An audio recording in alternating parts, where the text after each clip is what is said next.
Hi viewers, இதுக்கு முந்தின வீடியோவில் நம்ம என்னென்ன கண்ட்ரோல்ஸ் எல்லாம் எப்படி எடுத்து பிளேஸ் பண்ணணும் அப்படின்னு சொல்லி பார்த்தோம். ஸோ இந்த கண்ட்ரோல் எல்லாம் நம்ம டூல் பாக்ஸ்ல இருந்து டைரக்டா எடுத்து பிளேஸ் பண்றதுக்கு பதிலாக இந்த மாதிரி அதோட கோடிங் சைடில் ஒவ்வொரு கண்ட்ரோலா எடுத்து பிளேஸ் பண்றது மாதிரி பார்த்தோம். ஸோ இந்த மாதிரி நமக்கு என்னென்ன கண்ட்ரோல்ஸ்லாம் தேவையோ எல்லா கண்ட்ரோலையும் எடுத்து பிளேஸ் பண்ண பிறகு அடுத்து என்ன பண்ணணும் அப்படின்னா எல்லா கண்ட்ரோல்ஸ்க்கும் ப்ராப்பர்ட்டிஸ் சேஞ்சஸ் பண்ணணும். ஸோ என்னென்ன ப்ராப்பர்ட்டிஸ் சேஞ்சஸ் பண்ணணும் அப்படிங்கிறத இந்த ப்ராப்பர்ட்டிஸ் விண்டோவில் கொடுத்துருக்கோம். ஸோ லேபிள் 1க்கு டெக்ஸ்ட்டுங்கிற ப்ராப்பர்ட்டிஸை இந்த மாதிரி சேஞ்சஸ் பண்ணணும். இந்த மாதிரி ஒவ்வொரு கண்ட்ரோலுக்கும் என்னென்ன ப்ராப்பர்ட்டிஸ் என்னென்ன வேல்யூஸாக சேஞ்சஸ் பண்ணணும் அப்படின்னு சொல்லி இந்த ப்ராப்பர்ட்டிஸ் விண்டோவில் இருக்கு. ஸோ இதில் கொடுத்துருக்க மாதிரி நம்ம எல்லா ப்ராப்பர்ட்டிஸும் நமக்கு சேஞ்சஸ் பண்ணியாச்சு அப்படின்னா நமக்கு நம்மளுடைய டிசைன் ஃபார்ம் கிடைக்கும். ஸோ இத மாதிரி நமக்கு ஒரு டிசைன் ஃபார்ம் கிடைக்கும். ப்ராப்பர்ட்டிஸ் விண்டோஸ்ல கொடுத்திருக்க மாதிரி ஒவ்வொரு கண்ட்ரோலுக்கும் கரஸ்பாண்டிங் ப்ராப்பர்ட்டிக்கு கரஸ்பாண்டிங் வேல்யூஸை நம்ம சேஞ்சஸ் பண்ணோம் அப்படின்னா இந்த மாதிரி டிசைன் நமக்கு கிடைக்கும். ஸோ இந்த மாதிரி நம்ம டிசைன் பண்ணும்போது இமேஜ் பட்டன்ல நம்ம அதுல கொடுத்திருக்க இமேஜை கொடுத்தோம் அப்படின்னா கண்டிப்பா நமக்கு டிஸ்பிளே ஆகாது. இமேஜ் பட்டன்ல நம்ம கொடுக்குற இமேஜ் நம்ம சிஸ்டத்துல அந்த லொகேஷன்ல அந்த இமேஜ் அவைலபிளா இருக்கணும். அப்படி இருந்தா மட்டும்தான் அந்த இமேஜ் டிஸ்பிளே ஆகும். இதுக்கு நீங்க என்ன பண்ணணும் அப்படின்னா என்ன இமேஜ் நீங்க இதுல பேனரா வைக்கணும்னு நினைக்கிறீங்களோ அந்த இமேஜ் உங்க சிஸ்டத்துல எங்க இருந்தாலும் அதை சர்ச் பண்ணி அதை காப்பி பண்ணி வச்சுக்கிடுங்க. காப்பி பண்ணி கொண்டு இங்க சொல்யூஷன் எக்ஸ்ப்ளோரர் இருக்கு. சொல்யூஷன் எக்ஸ்ப்ளோரர்ல இந்த ப்ராஜெக்ட்ல லேப் எக்ஸசைஸ் 1 இருக்குல்ல அந்த இடத்துல ரைட் கிளிக் பண்ணி பேஸ்ட் கொடுத்துட்டீங்க அப்படின்னா இந்த மாதிரி அந்த இமேஜ் பேஸ்ட் ஆயிடும். நான் கம்பெனி அப்படிங்கிற ஒரு ஜேபிஜி ஃபைல சர்ச் பண்ணி காப்பி பண்ணி வச்சிருந்தேன். அதை இந்த இடத்துல நான் பேஸ்ட் பண்ணியாச்சு. இங்க பேஸ்ட் ஆயிடுச்சு. இப்போ நம்ம என்ன பண்ணணும் அப்படின்னா இந்த இமேஜ் பட்டன்ல அந்த இமேஜை பிளேஸ் பண்ணணும். ஸோ அதுக்கு இந்த இமேஜ் பட்டனை செலக்ட் பண்ணிட்டு அதோட ப்ராப்பர்ட்டிஸ் விண்டோவை எடுக்கிறேன். ப்ராப்பர்ட்டிஸ் விண்டோ எடுத்தாச்சு அப்படின்னா இந்த மாதிரி டாட் இருக்கும். அதை கிளிக் பண்ணோம் அப்படின்னா இந்த மாதிரி ஒரு டயலாக் பாக்ஸ் டிஸ்பிளே ஆகும். இதுல என்னென்ன இமேஜஸ்லாம் அவைலபிளா இருக்கோ எல்லா இமேஜஸும் டிஸ்பிளே ஆகும். ஸோ இந்த சொல்யூஷன் எக்ஸ்ப்ளோரர்ல இந்த ஒரே ஒரு இமேஜ் தான் அவைலபிளா இருக்கு. அதனால அது மட்டும்தான் டிஸ்பிளே ஆகுது. அந்த இமேஜை நான் செலக்ட் பண்ணியாச்சு. செலக்ட் பண்ணிட்டு ஓகே அப்படின்னு சொல்லி நம்ம கொடுத்தாச்சு அப்படின்னா அந்த இமேஜ் இங்க நமக்கு இமேஜ் பட்டன்ல டிஸ்பிளே ஆகும். ஸோ இந்த இமேஜ் பட்டனை நமக்கு எவ்வளோ சைஸ் வேணுமோ அதுக்கேற்ற மாதிரி நம்ம என்ன பண்ணிக்கலாம், சைஸ் அட்ஜஸ்ட் பண்ணிக்கலாம். ஓகேவா? ஸோ அந்த பிக்சர் நீட்டா வியூ ஆகுற மாதிரி நம்ம அட்ஜஸ்ட் பண்ணிக்கிட்டோம். ஓகேவா?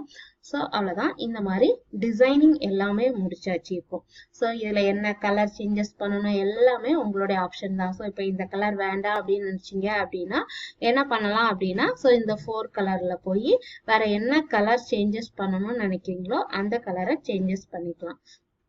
ஸோ இந்த மாதிரி எல்லா டிசைனும் ஓவர் ஆன பிறகு நம்ம என்ன பண்ணணும் அப்படின்னா ரன் பண்றதுக்கான கோடிங் எழுதணும். அதாவது இதுல ஃபீட்பேக்கை செலக்ட் பண்ணிட்டு நம்ம சென்ட் ஃபீட்பேக் அப்படிங்கிற பட்டனை ப்ரெஸ் பண்ணா என்ன ஆக்ஷன் நடக்கணும் அப்படிங்கிற அந்த ஆக்ஷன் கோடிங் எழுதணும். அதே மாதிரி அடுத்து கேலண்டர்ல ஒரு பர்டிகுலர் டேட்டை கிளிக் பண்ணா அந்த டேட்ல உள்ள ஈவெண்ட் நமக்கு டிஸ்பிளே ஆகணும்ல அதுக்கான கோடிங்கும் எழுதணும்.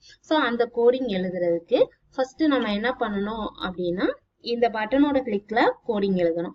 இந்த பட்டனோட கிளிக்ல நம்ம கோடிங் எழுதுறதுக்கு சென்ட் ஃபீட்பேக் அப்படிங்கிற இந்த பட்டனை டபுள் கிளிக் பண்ணி போகலாம்.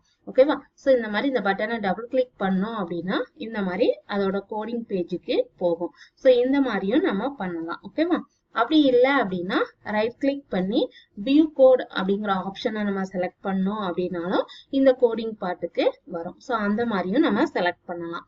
அப்படி இல்லை அப்படின்னா உங்களுடைய ஃபார்ம்ல டிஃபால்ட் அப்படிங்கிறது உன்னோட ஃபார்ம் அப்படின்னா இந்த ஃபார்ம்ல XYZ அதாவது உன்னோட ஃபார்ம் XYZ ஹோம் பேஜ் அப்படிங்கிறது உன்னோட ஃபார்ம். ஸோ இதே இந்த கோடிங் பார்ட்டுகளோட நேம் XYZ homepage 1.aspx.db அப்படின்னு சொல்லி இருக்கும். ஸோ அந்த நேமை கூட சொல்யூஷன் எக்ஸ்ப்ளோரர்ல நம்ம செலக்ட் பண்ணிக்கலாம். இமேஜ் பட்டன்ல இந்த மாதிரி இமேஜஸ் எடுத்து வச்ச பிறகு நம்ம இந்த ஃபீட்பேக் பட்டனுக்கான ஆக்ஷன்ஸ் எழுத போறோம். அதுக்கு இந்த ஃபீட்பேக் பட்டனை வந்து டபுள் கிளிக் பண்றோம். ஸோ டபுள் கிளிக் பண்ணோம் அப்படின்னா இந்த மாதிரி கோடிங் பார்ட் வந்துடும். ஸோ இந்த கோடிங் பார்ட்ல வந்து நம்ம தேவையான கோடிங்கை வந்து டைப் பண்றோம். ஓகேவா? ஸோ இந்த மாதிரி கோடிங்கை டைப் பண்ணணும். ஸோ நெக்ஸ்ட் வந்து கேலண்டர் கண்ட்ரோல். இந்த மாதிரி கேலண்டர் கண்ட்ரோல்ல நம்ம ஒவ்வொரு டேட்டையும் செலக்ட் பண்ண போது கரஸ்பாண்டிங் டேட்ல உள்ள ஆக்ஷன்ஸ் என்ன ஈவெண்ட் இருக்கு அப்படிங்கிறது டிஸ்பிளே ஆகிற கோடிங் எழுதணும். அதுக்கு இந்த கேலண்டர் கண்ட்ரோலை டபுள் கிளிக் பண்ணோம் அப்படின்னா இந்த கேலண்டர் சேஞ்சுடு அப்படிங்கிற ஈவெண்ட் வந்து நமக்கு இங்க டிஸ்பிளே ஆகும். ஸோ இந்த இடத்துல நம்ம தேவையான கோடிங்கை வந்து இந்த மாதிரி கேலண்டர் கண்ட்ரோலோட செலக்ஷன் சேஞ்சுடு ஈவெண்ட்ல இந்த மாதிரி கோடிங்ஸ் வந்து நம்ம எழுதியிருக்கோம். ஸோ இதுல என்ன பண்ணிருக்கோம் அப்படின்னா ஃபர்ஸ்ட் str date அப்படின்னு சொல்லி ஒரு வேரியபிளை வந்து ஸ்ட்ரிங்கா டெக்ளேர் பண்ணியிருக்கோம்.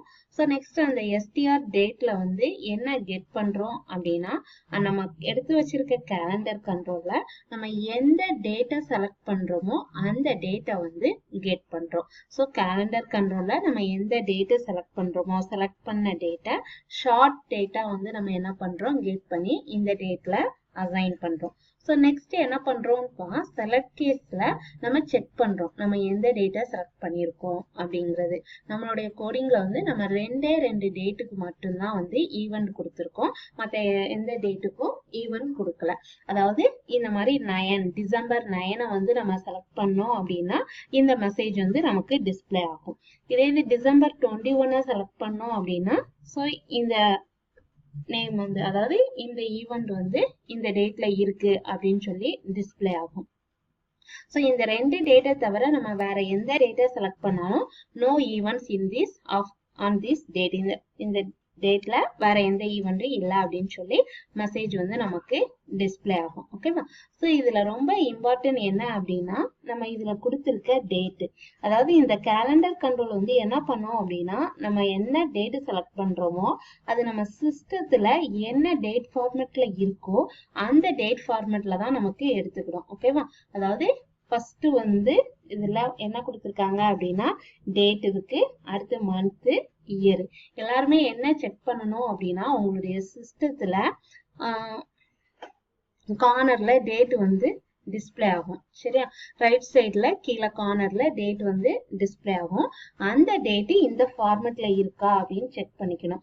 அதாவது சம் சிஸ்டத்துல வந்து டேட் வந்து இந்த மாதிரி பார் போட்டு டிஸ்பிளே ஆகும். 09 பார் போட்டு டிஸ்பிளே ஆகும். சம் சிஸ்டத்துல வந்து இந்த மாதிரி டேட் மந்த் வந்து ஸ்ட்ரிங்ல அதாவது ஃபர்ஸ்ட் 3 கேரக்டர் ஸ்ட்ரிங் டிஸ்பிளே ஆகுற மாதிரி இருக்கும்.